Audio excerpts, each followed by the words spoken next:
Hola, bienvenidos a Un Ratito con Dios. Venimos a hablar de las Escrituras.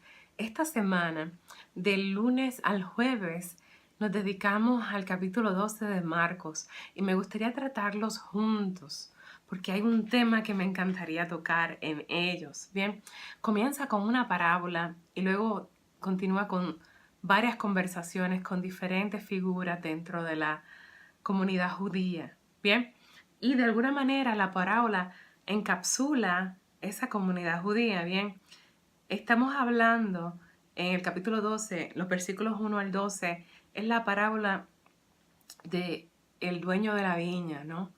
Que deja a los trabajadores y que luego envía a un criado para recoger algunos de los frutos de la viña y abusan de él y lo mandan con las manos vacías. Manda a otro y lo matan, manda a otro y abusan de él hasta que él decide enviar a su propio hijo porque dice, a mi hijo lo van a escuchar, a mi hijo lo van a respetar.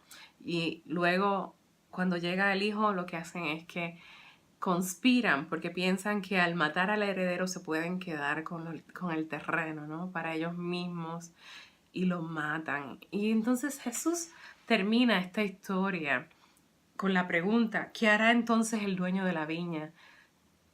Tenemos que entender que cuando Jesús está hablando de este dueño de la viña, está hablando de Dios, ¿bien? Que aquellos trabajadores dentro de la viña son las autoridades de la época. La viña es el pueblo de Dios, ¿bien? Y entonces los criados son a quienes Dios envía, ¿bien? Con su mensaje, a los profetas, a los sacerdotes buenos que Dios envía con su mensaje. Mas, sin embargo, los que están trabajando la viña son los sumos sacerdotes, los ancianos, los escribas, los fariseos, los herodianos, ¿no? Aquellos que estaban en la autoridad en aquella época. Les estaba hablando a todos ellos y a ellos se sentían aludidos. Al Jesús hablar sobre el hijo del dueño, ¿bien? De esta manera que lo envía y lo matan, ¿no?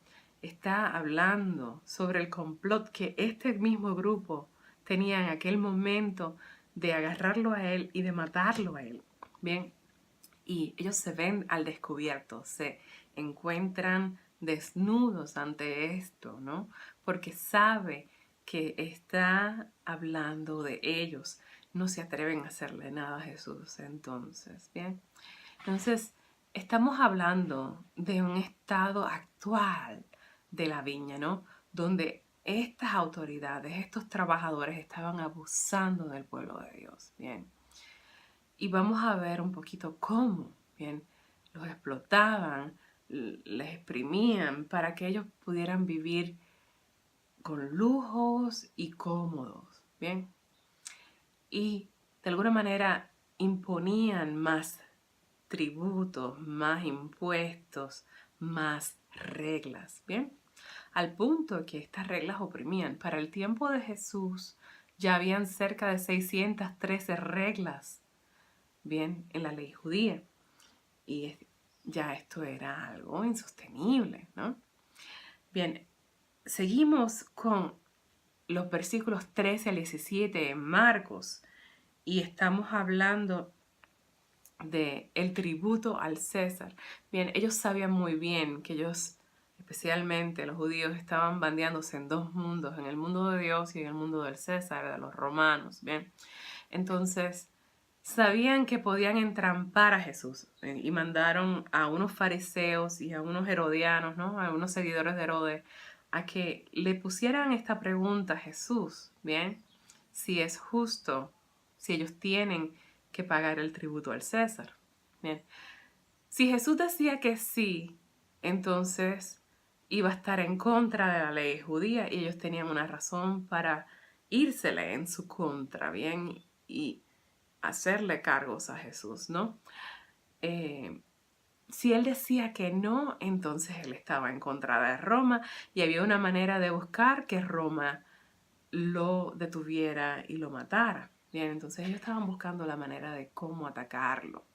Mas, sin embargo, Jesús fue mucho más astuto que ellos. Bien, cuando le hizo esta pregunta, el grupo de fariseos y de herodianos, Jesús le dice, tráigame un denario. Un denario era básicamente un salario, ¿no? Entonces se lo muestran y él les pregunta, ¿cuál es la cara que aparece en esta moneda, no? Y ellos le dicen el César. Y le responde simplemente, denle al César lo que es del César y denle a Dios lo que es de Dios. ¿Bien? Eso nos hace a nosotros pensar en nosotros mismos, ¿bien? Y esto se aplica a nosotros, en el hecho de que tenemos que darle el valor a lo que muere como algo que muere y darle el valor a lo eterno como algo que perdura y no muere. ¿Bien? Entonces, nosotros pertenecemos a Dios y nos tenemos que dar a aquel quien nos hizo, que es Dios. ¿Bien? Si lo del César es lo del César y lo de Dios es de Dios, nosotros que somos criaturas de Dios, le pertenecemos a Dios y debemos dedicar nuestra vida a Él. Bien, esto los dejó a ellos atónitos, admirados, no pudieron hacer nada con él. Y luego les mandan a los más tercos del grupo, ¿no? Los saduceos, los que no creían en la resurrección, porque ellos seguían estrictamente solamente los 5 libros del Pentateuco, ¿bien? Que son los primeros 5 libros de nuestra Biblia. Y ellos aseguran que en esos libros no existía nada que hablara sobre la resurrección de los muertos. Yo no sé en qué tipo de Dios ellos creían, pero era un Dios bastante triste, que no prometía la vida eterna, ¿no? Ni la resurrección de entre los muertos.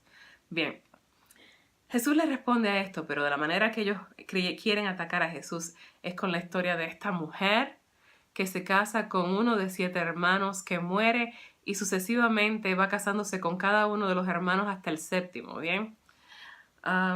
Había una ley en una de las múltiples leyes, ¿no? Que si una mujer quedaba viuda debía ser casada por otro de sus hermanos, ¿bien? Y así pasó con este ejemplo, que no sabemos si es cierto, es hipotético, ¿no? Pero está ahí y es el que le pusieron a Jesús, ¿bien?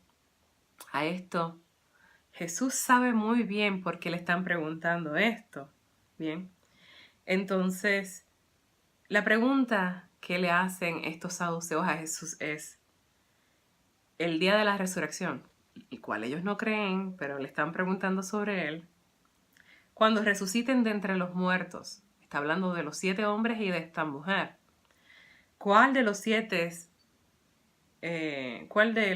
será ella mujer, ¿no? ¿A cuál de estos 7 hombres ella va a pertenecer? Bien. Porque fue esposa de los 7 hombres.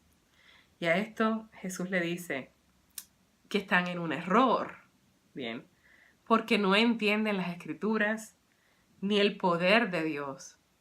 Bien. Y dice, cuando resuciten de entre los muertos, ni los hombres tendrán mujer, ni las mujeres marido. Bien. Sino que serán como ángeles del cielo. Bien.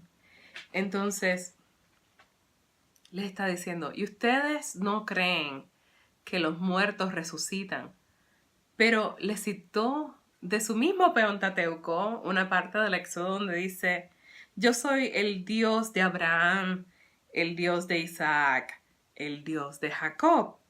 Bien, Dios no es Dios de muertos, sino de vivos. Están pues equivocados, ¿bien? Entonces, Dios mantiene la alianza que tuvo con Abraham, mantiene la alianza y las promesas a Isaac y a Jacob. Y estos hombres ya murieron, pero la alianza que todavía se mantiene demuestra que estos hombres todavía viven, ¿no? Porque Dios es un Dios de vivos, no de muertos, ¿bien? Y de esa manera para probarles que sí, que la resurrección de los muertos existe. También de alguna manera nos refleja un poco a nosotros cómo es realmente la resurrección, cómo es la vida eterna. Bien, nosotros tenemos jerarquías y divisiones y distinciones entre personas, edades, culturas, que todas esas cosas se van a desvanecer en la vida eterna. Seremos como ángeles. no vamos a completamente entender cómo será nuestra vida eterna, cómo será nuestra vida en la gloria de Dios hasta que lleguemos a ella. Bien, lo que sí sabemos es que esto no significa que no vamos a reconocernos, que no vamos a reconocer a las personas que amamos aquí. Significa que de alguna manera nos vamos a relacionar de una manera diferente. Bien, y que esa manera solo nos toca a nosotros descubrir cuando lleguemos a la gloria de Dios. Bien. Y todo esto, todas estas historias en el Evangelio de Marcos, en este capítulo 12, tienen que ver con estos abusos que tenían los que supuestamente estaban cuidando al pueblo de Dios, del pueblo de Dios, al punto de ser tantas reglas que estaban oprimiendo al pueblo de Dios, 613 para el tiempo de Jesús, ¿no?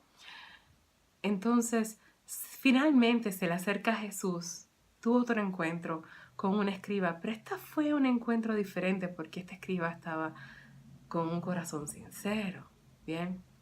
Y precisamente da en el clavo, porque la única manera de liberarnos nosotros de todos los abusos, de aquellos que se hacen llamar cuidadores de la viña, ¿no? Trabajadores de la viña, bien, aquellas personas que se hacen llamar, ¿no? Aquellos que están trabajando en nombre de Dios, pero que realmente abusan de nosotros, es derribando todas esas 613 reglas y todas las reglas que nos imponen, pequeñas y grandes, sustituyéndolas con la ley del amor. ¿Bien? Y de eso se trata los versículos 28 al 34 del capítulo 12, ¿bien? Se le acerca a este escriba y le dice, ¿cuál es el primero de todos los mandamientos? Y Jesús le responde, el primero es, escucha Israel, Señor, nuestro Dios es el único Señor.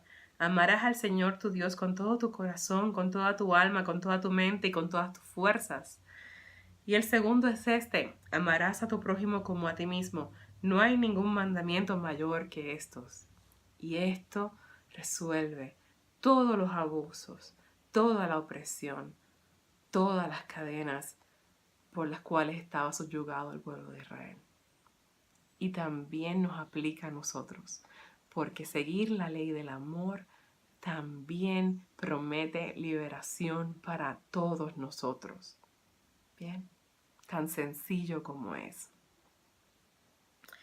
El escriba le dice, muy bien, maestro, bien, tienes razón cuando dices que el Señor es único y no hay otro fuera de Él. Y amarlo con todo el corazón y todo el alma, con todas las fuerzas y amar al prójimo como uno mismo, vale más. Y esa es la parte que me encanta, ¿no? Dice, vale más que todos los holocaustos y sacrificios, ¿bien?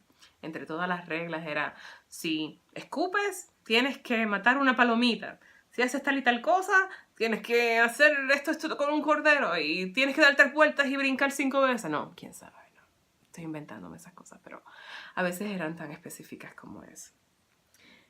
Y Jesús vio en su corazón la sinceridad y la honestidad que Él busca también en nosotros, ¿no? Esa sinceridad y esa honestidad es la que Jesús quiere que nosotros también tengamos en nuestra relación con Dios. Y le responde, no estás lejos del reino de Dios. ¿Bien? A esto nadie más se atrevió a hacerle preguntas. Y no hay manera de que alguien nos tienda una trampa, igual que estaban tratando de tendérsela a Jesús. No hay manera de que alguien nos entrampe, nos haga tropezar si seguimos esto, si seguimos la ley del amor. La ley del amor que nos libera, que nos hace quitarle la venda a todos los que nos tratan de engañar. Y cuando nosotros nos engañamos a nosotros mismos, ¿bien? A veces nos tenemos que quitar la venda a nosotros mismos. ¿Y cómo nos quitamos la venda a nosotros mismos? ¿Cómo le quitamos la venda a aquellos que tratan de engañarnos? Simplemente con la ley del amor. Amando a Dios, amando a nuestro prójimo, amándonos a nosotros mismos. Dios me los bendiga a todos y sean santos.